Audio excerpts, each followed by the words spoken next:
Right, welcome, Russ. So you're in Canada. How are things over there these days?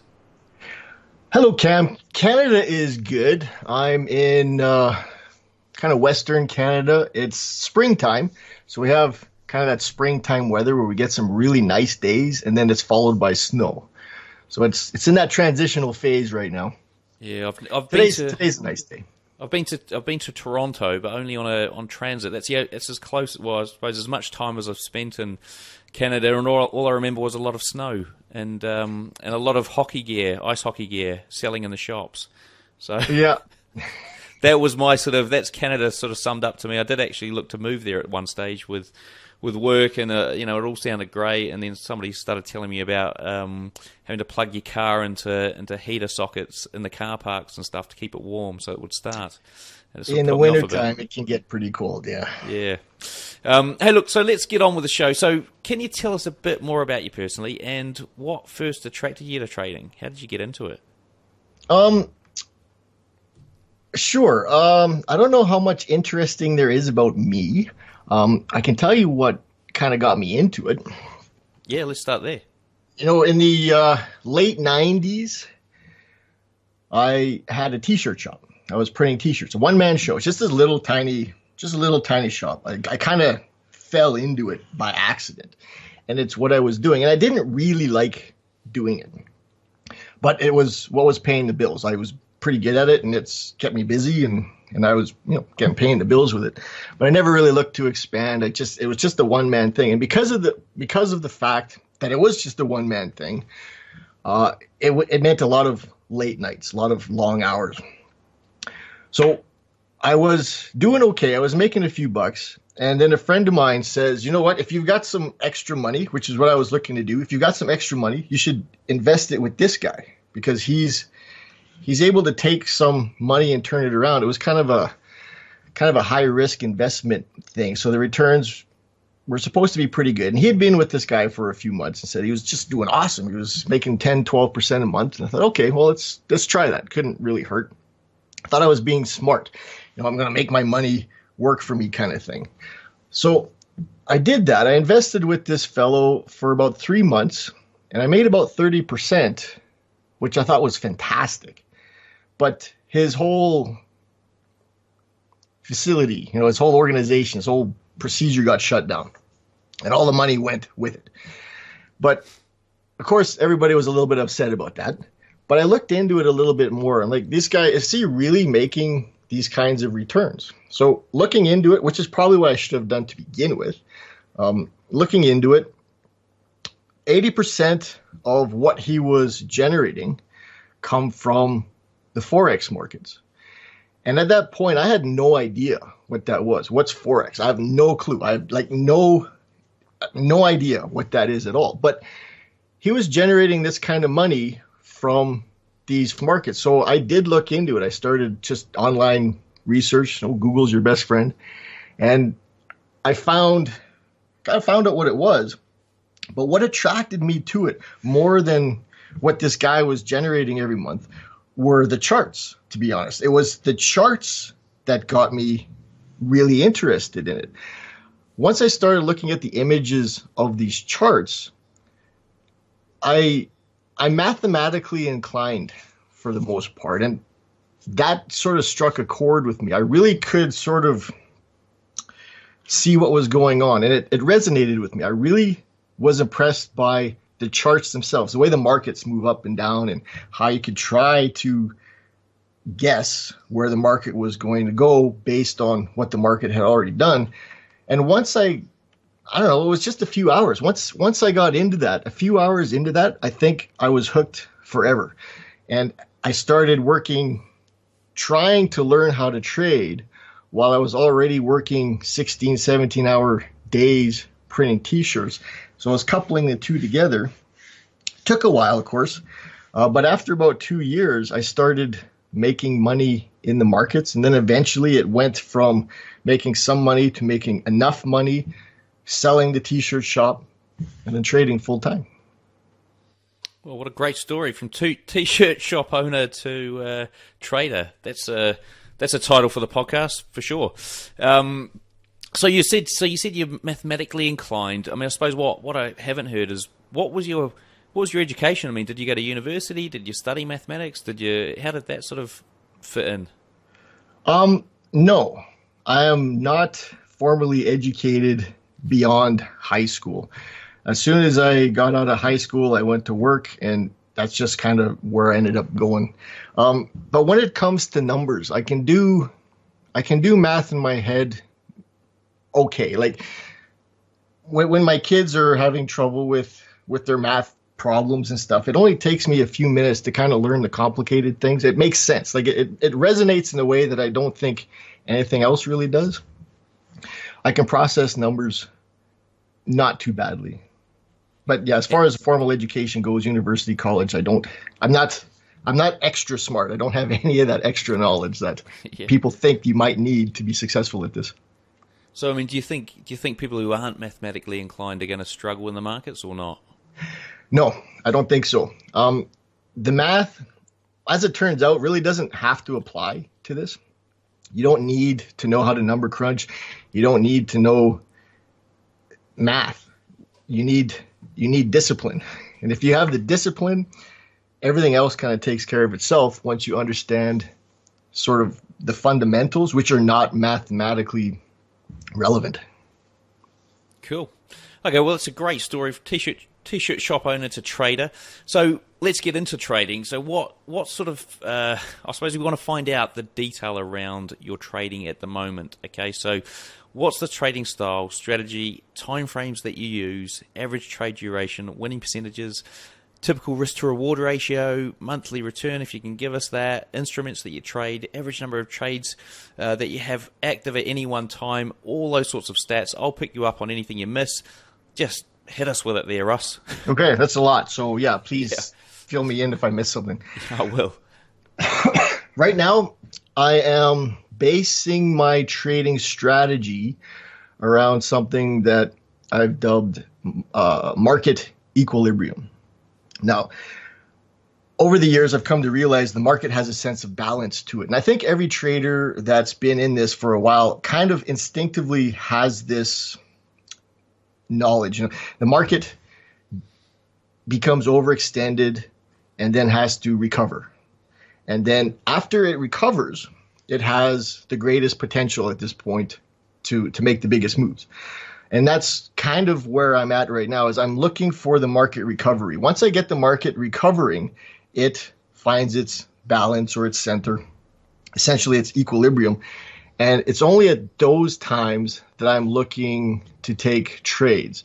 I'd like to get 2-to-1 out of most of my trades if I can do it. 1-to-1 at the minimum, of course. But yeah, I'm focusing more now on taking fewer trades, but more robust trades. I'm looking for trades that have the biggest potential. And again, it's where I've kind of figured where this market equilibrium is. So my trading strategy is based around its sense of balance. Because of the different things I do in a day, I don't just trade. You know, I've got a forum going in members area with different systems and so on. There's a lot that goes on during my day. And of course, I've got the family life, you know, the kids going to school and so on. So there's a lot going on that's, you know, outside of trading. I've got a life as well as. So what that does for me is reduce my time frame to the 5 minutes. I like to trade the 5-minute time frame. Maybe I should rephrase that. I trade the 5-minute time frame because of the restrictions that I have. I can't sit in front of the charts for too long. So if I'm trading a 1-hour time frame or 15 minutes even, it's just the duration of the trade is just too long, and the number of signals I get is just too few for the limited time that I can sit in front of the charts. So I drop down to the 5-minute, and I can get 1 or 2 or 3 trades a session. I'm not looking to get more than one. Like if I can get one successful trade, I pretty much feel like I'm done for the day. If that trade happens and it's over in 30 minutes, well, maybe I'm looking for another trade. I'm being fairly selective when I take a trade. Like I said, I'm looking for this sense of equilibrium. I'm looking for these zones. If the market gets into this zone, then all right, I'm going to be looking for a setup there. And if it doesn't happen, I'm not going to force it. If there's no trade, there's going to be days where the market is trending and it's just not really something that I'm trying to grab the end of, So there'll be a day here or there where I'll sit there for 3 hours and not trade. And that happens 3 or 4 times a month. And then there's other days where the trades are looking so good that I just can't pass them up, and I'll take 3 or 4 trades in a single session. The duration for a trade is, for each trade, because of the time frame that I'm trading, it can go anywhere from 5 minutes. Like I'll get into a trade and the very next candle will hit my target. 2 hours, 2.5 hours. So it does range. I do sit in front of the charts for about 3 hours if I have to. I like to trade the London session, the beginning part of London, because for me, that's 1 o'clock in the morning. So I'm going to trade the first couple hours of London. If I can get a couple of trades in there and be done by 2 o'clock in the morning, then I'm happy. I can go to bed. I'm up at 7 o'clock in the morning. So if I'm trading 1 o'clock, 2 o'clock, 3 o'clock, that doesn't give me a lot of time at night for my rest. And I'd like to get as much sleep as I can. So I'm not going to spend a whole lot of time during, those hours if I don't have to. So if I can get 1 or 2 trades in and be done, then I'm good to go. I can go to bed.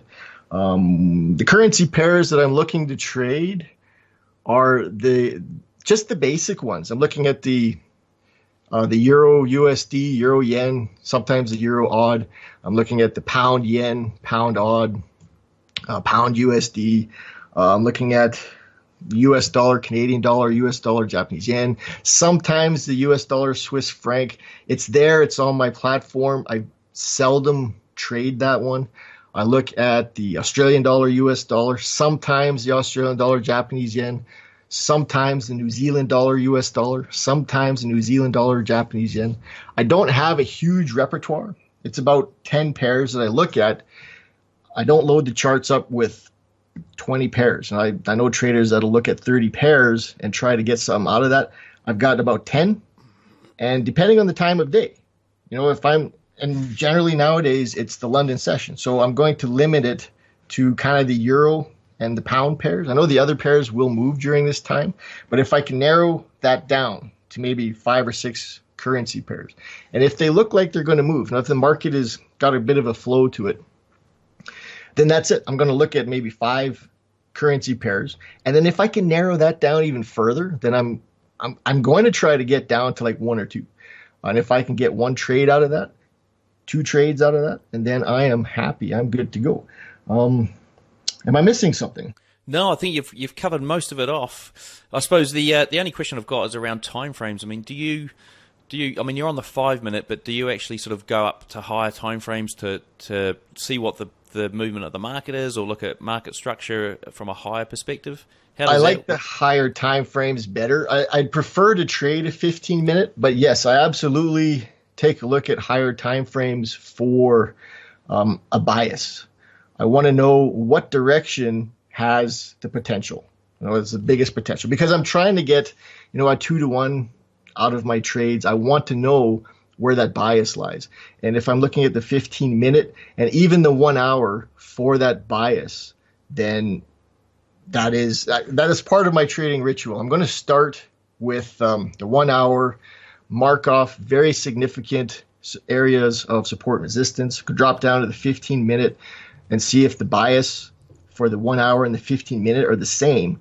And then if I'm looking at a long bias on the Euro USD, for example, on the 1 hour and the 15 minute, then I'll be looking for my setups on the 5 minute, which hopefully will get me a 2-to-1 out of that. So yeah, I'm trading the higher time, not trading, but looking at the higher time frames. It's a very important part of my analysis. And are you drawing trend lines as well as marking up levels? Is that how it works? I love trend lines. I know a lot of traders don't, but I really do like my trend lines. I've come to to know how they work really well. And I really do depend on trend lines. I love my trend lines. If I can get a trade that will incorporate a trend line, I feel just warm and fuzzy inside. Doesn't always happen. I can't always draw a trend line, but if I can manage to get the signal, the bias, and a trend line, and it all works together, I'm happier than anything to take that trade. And I suppose, so if we look at it over a course of a month, I mean, what would be you'd walk away, you're trading maybe 4 or 5 days a week. I mean, what would be the average winning day, I suppose? How many winning days out of a month would you take? How many winning days out of a month? Most of them I'm ahead. I'll have 2 or 3 losing days, four losing days out of the month. It's really important to me to manage a trade. I don't let my losses amount to very much. And I've got some very hard and fast rules when it comes to that. I'm looking for a specific kind of setup. I'm looking for an opportunity to move my stop loss. And if I can start moving my stop loss in the very next candle, my stop loss is important to me. I put that in a place where if it hits, then I'm wrong. And I kind of make that decision beforehand. And then as the market moves, I'm going to start managing it. So I can take a loss and then have a mediocre win next time around and make up for that loss and still be ahead by a little bit. So for the most part, I come out ahead. So as far as just losing days, if I have 3 losing trades in a row, then I'm done. I'm not going to try to make that up. I'm not going to start revenge trading, because I know at that point that's where my emotional state is. If I get 2 or 3 losses in a row, then I'm not going to trade with a clear head anymore. So I have to give it up and just walk away and try to recoup that the next couple of days. Okay, so you've given us a bit of an insight into your crazy, what I like to call a crazy trading day, in terms of starting at 1 a.m. in the morning, and you are really just squeezing it in there, aren't you? I am. Although that's when the market kicks in for you, so that makes sense. Do you want to give us a little bit more insight into maybe the rest of the day and how that looks, and how on earth you get by with potentially 5 or 4 hours sleep? Do you sleep again during the day? Surely you do. I get asked this question sometimes, especially with members in my forums, like, tell me about your day. And I'm like, you really want to know about that? It seems like the boringest thing ever. Like, I don't understand why people want to know, but I will tell you. It starts at 7 in the morning. I'm up. I got kids that go to school, so I take care of that. 8 o'clock to 9 o'clock, I'm out delivering them to their schools. And then I will do a little work, 9, 10, 11. I'm going to take care of the forums. I'm going to be doing some writing, whatever the case is. And then, yes, I'm going to have a nap. And I try to get that in between 12 and maybe 1 or 2. The nap is tough because it always makes me pretty groggy. I can't seem to function at that point in the day, and I have to have my little nap because I'm only sleeping for 3 hours. So I take a nap for 1 or 2 hours. And then I'm up again, and then I try to finish off whatever it was that I started, and then 3 o'clock rolls around. Okay, between 3 and 4, I'm getting kids from school. Between 4 and 5, it's feeding all the kids. And then between 6 and 7, I'm trying to get to the gym because I'm sitting in front of the computer all day, so I need to get a little bit of exercise. So there's that. So I'm at the gym for an hour, and then back to doing a little more work, spending some time with the kids kind of in that window. And then once the kids start going to bed, 10, 11, then I'm sitting back in front of the charts, and then I'm preparing for my day. That'll start at about 1 o'clock, sometimes a little bit earlier, 12 o'clock, and when Frankfurt opens.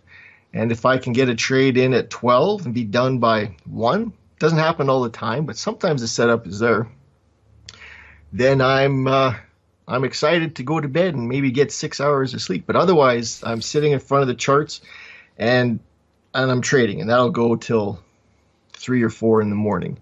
But that time when I'm trading is, I'm not doing forum, I'm not writing anything, I'm not doing anything except for looking at half a dozen charts, and that's it. That's sort of my trading time, my Zen time. Nothing interrupts that. Like during the day, I'm doing 15 things at once, but when I'm trading for those 3 hours, that's everything gets shut down. My phone gets turned off. My Skype goes on, do not disturb.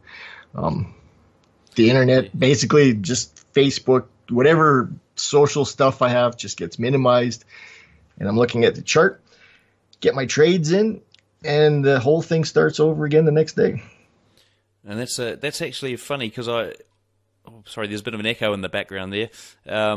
It disappears after a while for some reason. I can't work it out. But anyway, it's quite funny because I mentioned this, trying to allocate time for your trading in a previous episode that I was just sort of giving an update, and said I was really struggling with finding that time in the day that I can just say that's all I'm going to do is sit in front of the charts and do trading. But maybe that's what it takes. Maybe it's the odd hours that everyone else is asleep that you have to allocate to do this, to get this craft right. So and a lot of people probably don't want to do it. I mean, I'd imagine the majority of the world don't want to either wake up really early or stay up really late to take advantage of the markets. So yeah, it's interesting to hear that, and I suppose maybe that'll give some of the listeners out there a bit of a kick up the backside to try and find that 2-3 hours in the day to just allocate to it. Even, make it 5 minutes, make it 10 minutes, 15 minutes, just start off slow and build it up. So I was going to say, maybe you'd find it better living in Spain or something like that, where you get a siesta in the afternoon. That is the dream. That is the dream. I keep thinking, maybe I'm going to take a month and just move to London. Just live there for like a month and do some like serious trading. But when I started this, I was printing T-shirts. So I had a full plate. So there wasn't time really to trade. So what I was doing was trading the 4-hour time frame. I could show up in front of my charts for 5 minutes, maybe not even, every fourth hour, look for a trade. Because you're doing this, you're analyzing it at one candle at a time as it progresses. So you're looking for a trade. I've got my trend line drawn. This is what I'm waiting for. All right, 4 hours later, you come back. Has that happened? No. 4 hours later, you come back. Okay, let's enter it. Okay, you enter the trade because this is something you've been preparing for. 4 hours later, can I manage the trade? No. Okay, 4 hours later, can I manage it? Like, you know what I'm saying? Like, you come back for 2-minute intervals every fourth hour. That I was able to work in. Trading, okay, you're going to hear this from some people is, you should be able to build your trading around your life. Now, to some degree, yeah, I mean, you have a life. You have to take care of those responsibilities. But, I mean, I'm trading 5-minute time frame. I'm looking at the 15-minute time frame.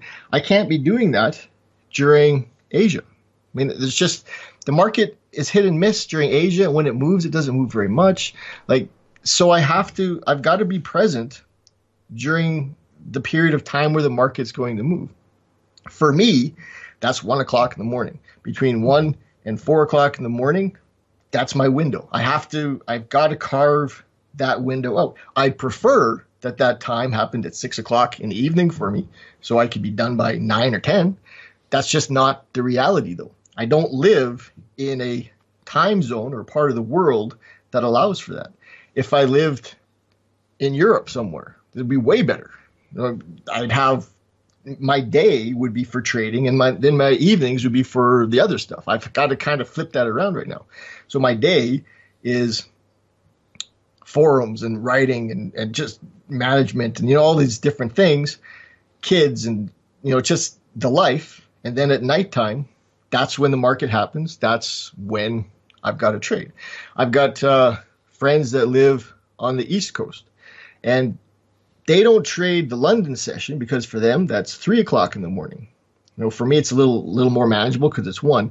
So what they're doing is they wake up for the U.S. session. For them it starts at 8 in the morning. I mean, that's great. It's awesome. They can get a couple hours in.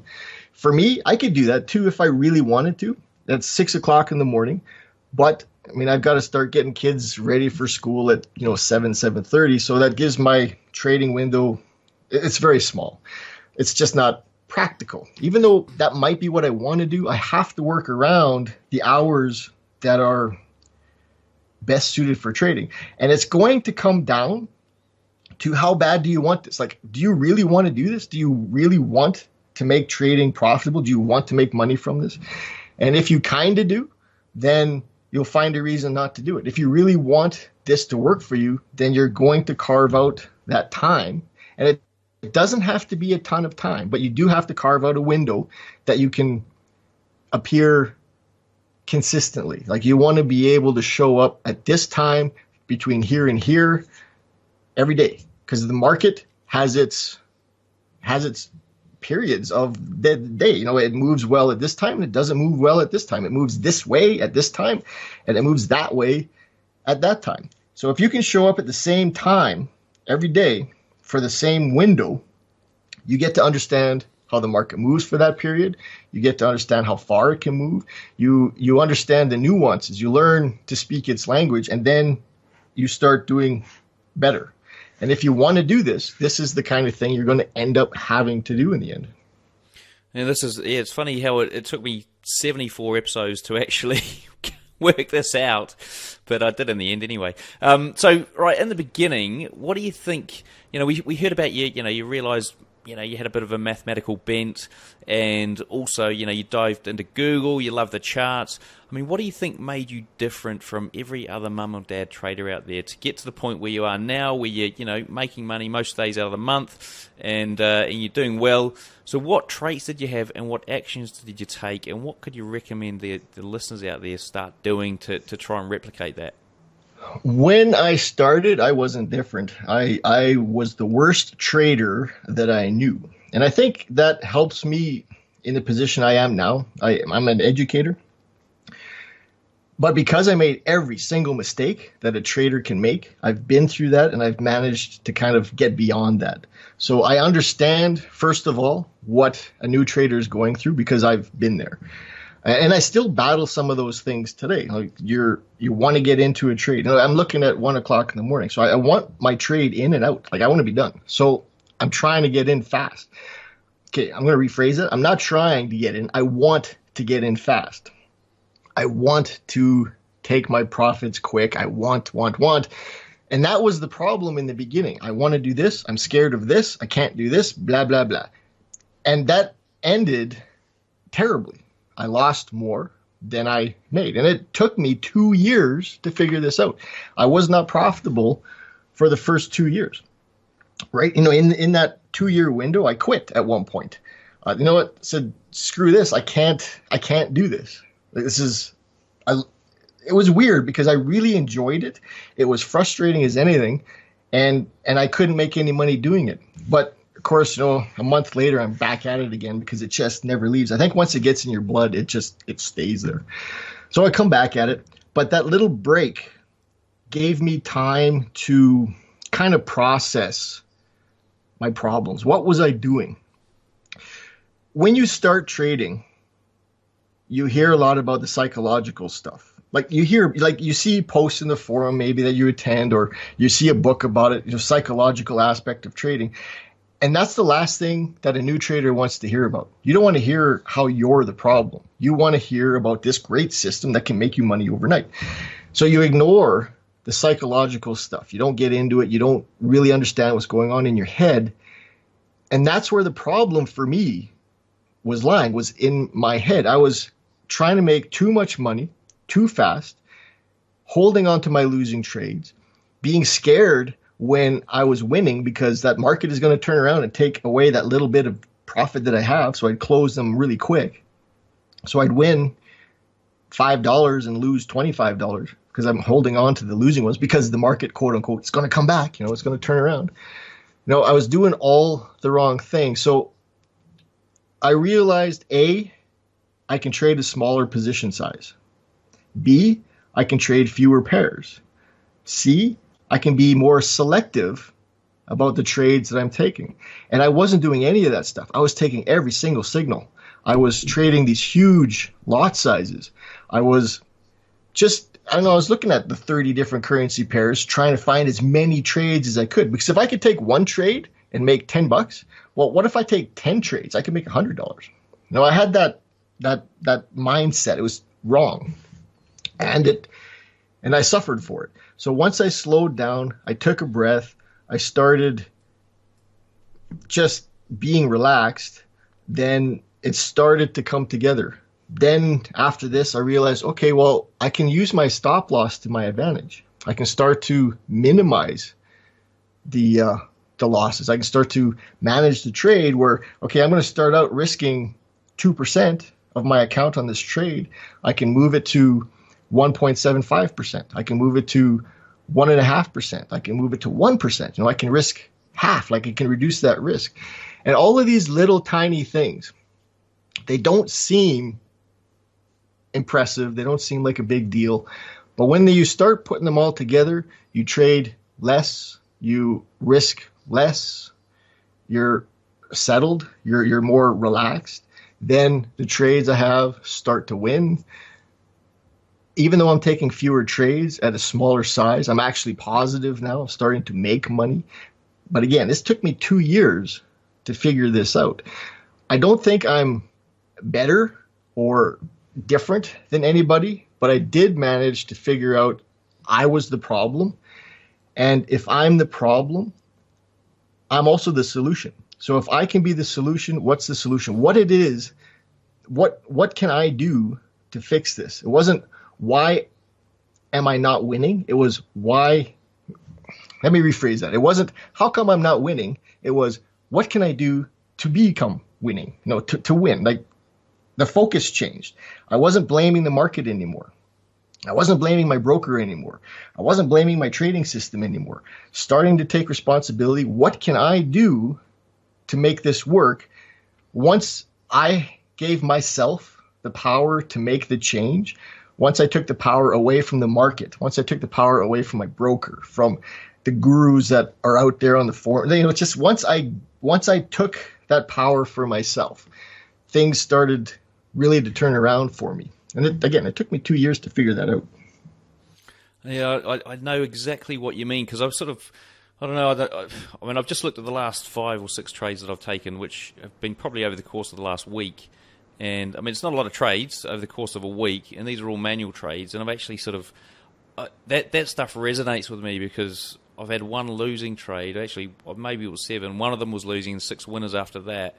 But it's almost like I've sort of psychologically turned a corner because I'm no longer just revenge trading. I mean, the only thing I'm struggling with still is when I exit a trade and profit and seeing the price carry on in the direction and going, oh, if only. And I think once I can get rid of that issue with me, then I might sort of have got to another level where I can start taking things further. Anyway, that's about me, but this is all about you. So the next question is, what about other retail traders? What steps would you recommend they take to start earning income trading?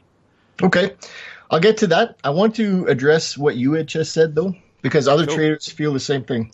You said, you take a trade, you get your profit, and the market takes off. Every trader sees that and questions that themselves. How do you know? How do you know if that's the case? And you don't know.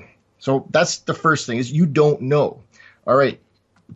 The way I approached that and the way I'm kind of at peace with that is this is what I asked from the market.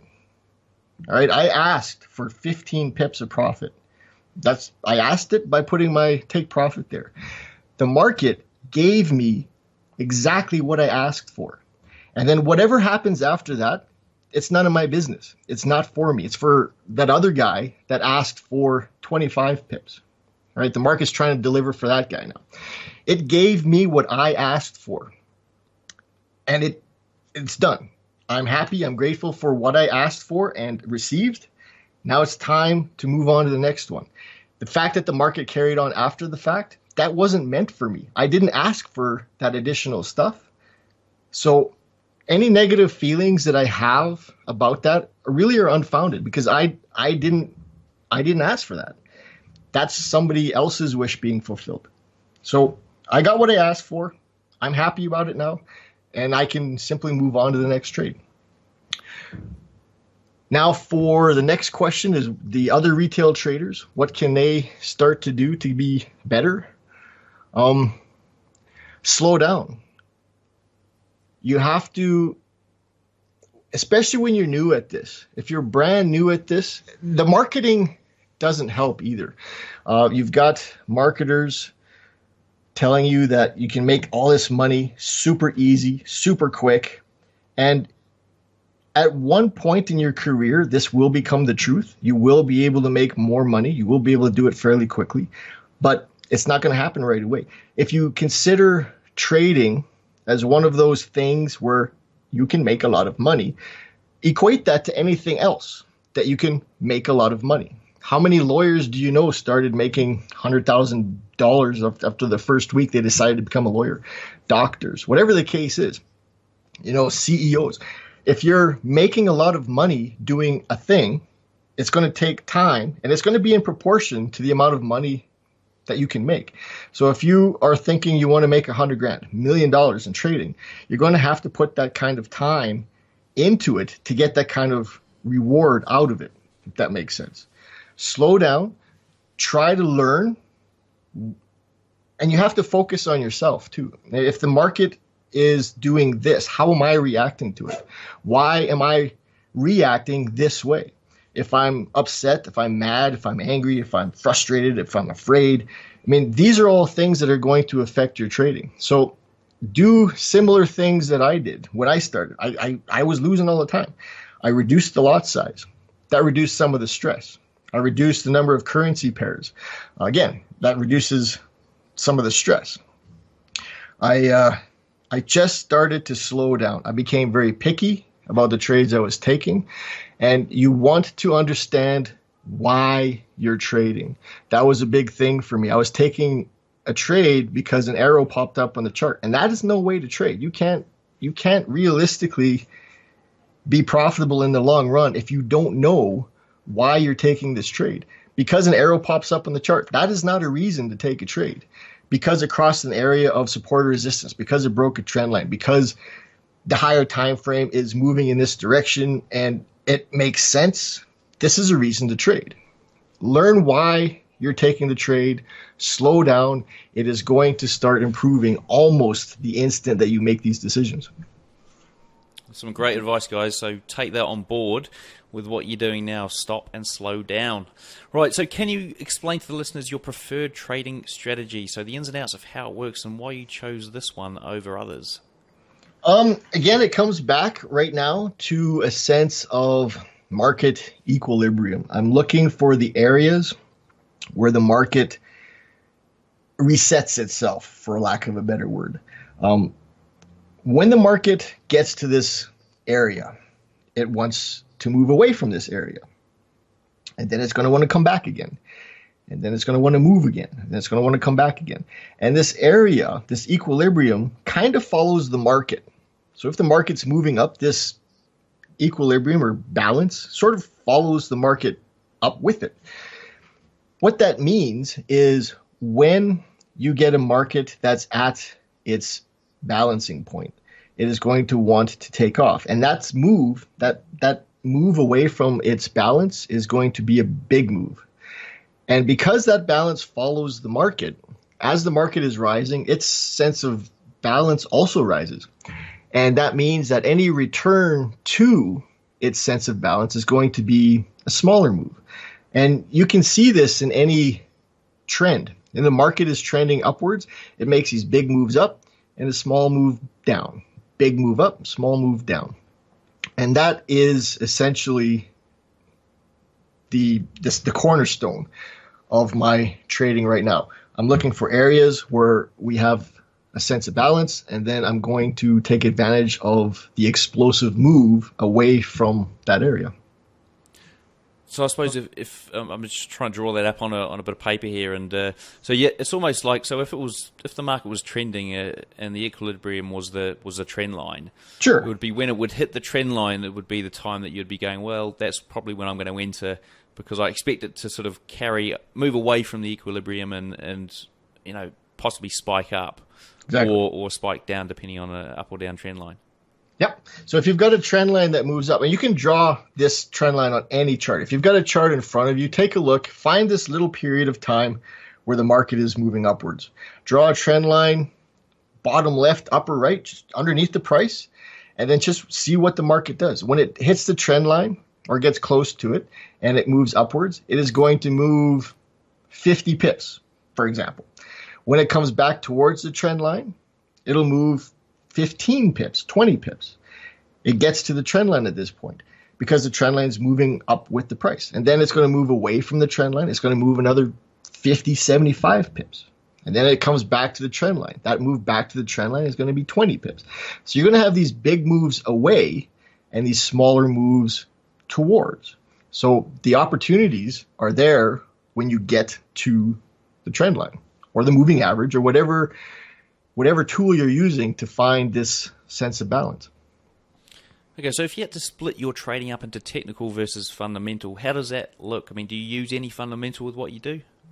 The only fundamental that I use is the reports as they get released, and I'm looking at the economic calendars for that, and I'm not looking to trade them. What I'm looking for is areas or periods of time to not trade.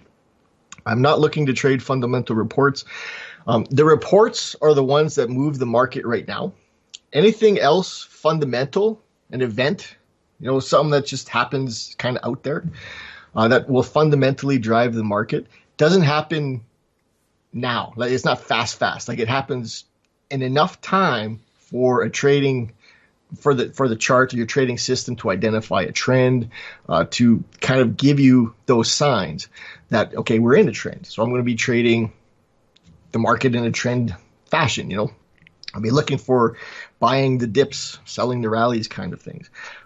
So the fundamentals that could move the market, 500 pips, they're not going to be instant. It's the interest rate reports and the FOMC and the NFP and, these kinds of things. And again, I'm not going to trade them. I'm just looking at them more for the times that I shouldn't be trading, because I don't want to be subject to that kind of whipsaw, that kind of quick market movement. Your stops aren't always honored when you get a move that goes against you very, very quickly. You can have your stop loss for 20 pips and get taken out at 35 pips. Okay, so what about price charts and recommending something our novice traders out there could spend a bit of time educating themselves on over the next week or so? I mean, what 3 things would you recommend they focus their attention on? 3 things. I would go support and resistance. Learn to identify support and resistance levels. Learn to draw a trend line. And number 3 would be take a look at chart patterns. Take a look at, you can just Google that, Forex chart patterns, market chart patterns. My favorite chart pattern is something called the wedge. It's actually a counter trend pattern, but there's several of them. And once you can start to identify a pattern, I mean, basically a pattern has a 70% success rate. So if you can identify a wedge, if you can identify head and shoulders, if you can identify a double top or a double bottom, and then learn how to not just identify it, but how to trade it. How do you notice that there's a double top and then get into that trade? Or get into a short trade off a double top? How do you identify an upward sloping trend line and then get into a short trade? These kinds of things. Once you understand support and resistance, once you understand how to draw a trend line and chart patterns themselves, then you're going to be better suited for making the right decisions. You understand at this point, when you know those 3 things and you're taking a trade, you know why you're taking the trade. It's not because an arrow pops up on the chart. It's because I've got a chart pattern. It's because I've got a trend line that's been broken. We've got a market that's bouncing off of support level. So those would be my top 3 things. Cool. Funnily enough, those are 3 of the, I think, 4 things that I'm using actually at the moment. So it's nice to hear that from you, Russ. Right, we're going to actually move into the last section of the show. It's called the Technicals, and I'm going to run through 9 quickfire questions to help the listeners out there understand what it takes to become a successful trader. So are you ready for this, Russ? Sure. Lightning. Righty-ho. It is a quick fire, as quick as you can be, but some of them do need a little bit of explanation. Right, so how long did it take you to go from trading newbie to consistently profitable? I'd say 2 years. What's your mental approach to trading, and can you share with us any special techniques that you use? I trade a certain period of time.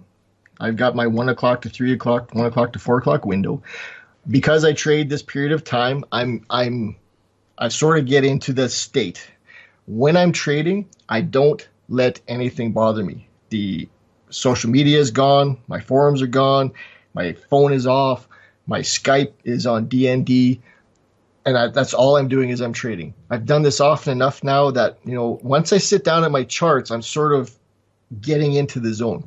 If you can't, listen to a piece of music, listen to something, establish some kind of ritual. Get a certain drink ready. These kinds of things. A ritual that is going to represent, this is my period of time to trade, and then go with that.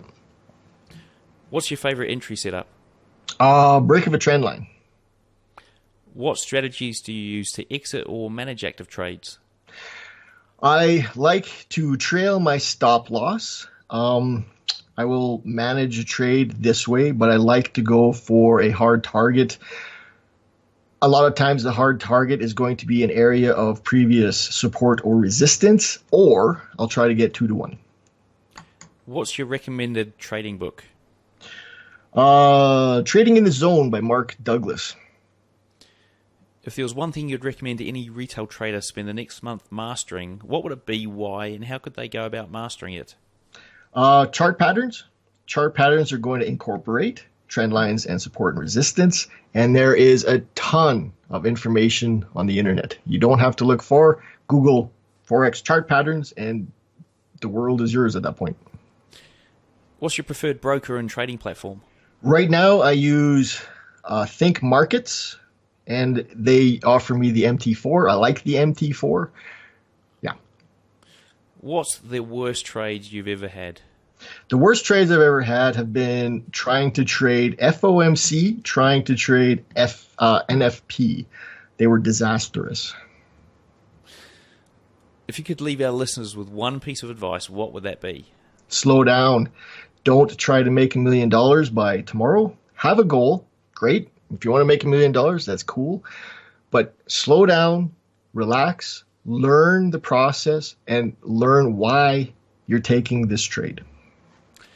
Okay, and finally, we'd like you to give us the bones of a full trading strategy, the entry setup, stop loss, take profit targets, market time frame, something our listeners can try it at home. What have you got for us there, Russ? Trading strategy on a podcast includes just lots of words. It does indeed. If you've got a chart that you can send us afterwards, that's always more than welcome.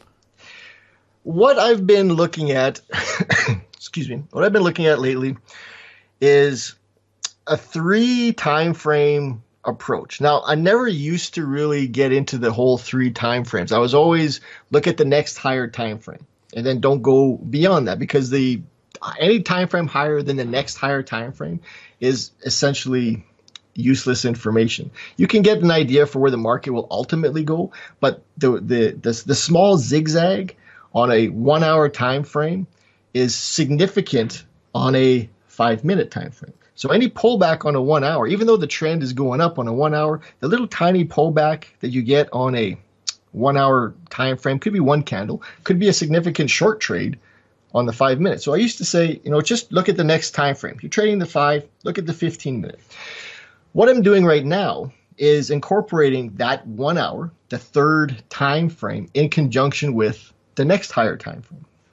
So I've got, let's say, and this is something that I'm putting together right now, is I've got a 2 EMA and a 5 EMA. 2 moving averages. Very, very simple, very fast. What I'll do is take a look at the 1 hour and what direction are those moving averages going? Is the 2 above the 5? If so, the 1 hour is long. All right, now next thing is look at the 15-minute. What is that one doing? I want that 15-minute to be in the same configuration. I want the 2 above the 5. That gives me a 1 hour that is long, gives me a 15-minute that is long. I want the 5 minute, which is the one I'm actually trading, to go short. I want the 2 to go underneath the 5. And then if the 1 hour and the 15 minute stay long, the 2 above the 5, then I want on the 5 minute, the 2 to move above the 5. That would be my entry signal to go long. Very, very, very basic system. But incorporating that third time frame has really given it a lot of power, because at that point, I'm putting my stop loss just underneath the most recent swing low. It's going to be fairly small.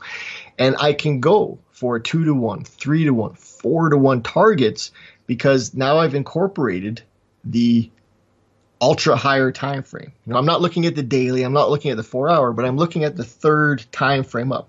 Trading the 5 minute, looking to the 15 and the 1 hour. And if I get all three in conjunction, then these trades have much more potential. Of course, you're not going to win every trade, but the winners can be much more significant than the winners that you've had in the past. So if you want to give that a try, take a look at it. Use something that's quick, like the 2 and the 5. And that would be a really good jumping off point.